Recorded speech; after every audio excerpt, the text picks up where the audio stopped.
I will start by mentioning to you a case presentation of one of my patients who I encountered in clinic.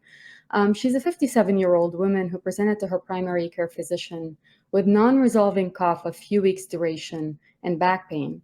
She had a chest scan that revealed a large 6-centimeter mass in her left lung with multiple smaller nodules involving both of her lungs. She went on to have a whole body scan, also known as a PET scan, that revealed lesions in both of her lungs, lymph nodes in her chest, and multiple spine and pelvic bone lesions. And also she had a brain MRI that revealed one small brain lesion, about 6 millimeters, consistent also with a metastatic area. And when we talk about metastasis, it's just a fancy word that we physicians and healthcare workers like to use to describe spreading of a cancer from one part of the body to another. She went on to have a biopsy of one of her peripheral lung nodules, and that revealed that she had a non-small cell lung cancer, with her subtype being adenocarcinoma. Of note, she had never had smoked in her life, and she worked as a teacher, and so she had no known environmental exposures that she could recall.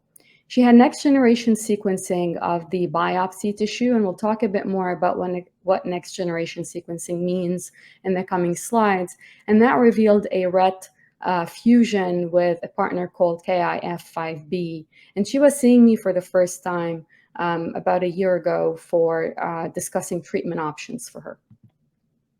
And just to give a bit of a background about what genetic alterations are to people who have not joined us since the morning. When physicians examine the tumor tissue under the microscope, they can determine the type of cancer that a patient has, but also the changes in the DNA of the tumor cells can be examined. Often these changes can drive its growth. And these changes are what we call mutations or errors or alterations or biomarkers. And there are other words that we like to use to describe these also in the medical field. The DNA is something that you can think of as a blueprint for the behavior of a cell. And so if there's a deviation or an alteration from the normal DNA, it can drive the uncontrolled growth of a cell, leading ultimately to a cancer. And one of the many types of these alterations is what we call a rearrangement or a fusion, where one gene on one chromosome or even a part of a gene can be attached to another one, leading ultimately to what we call a fusion gene, translating into a molecule that drives the division. Most of the times it's uncontrolled division of a cell, leading to a malignancy, leading to a cancer.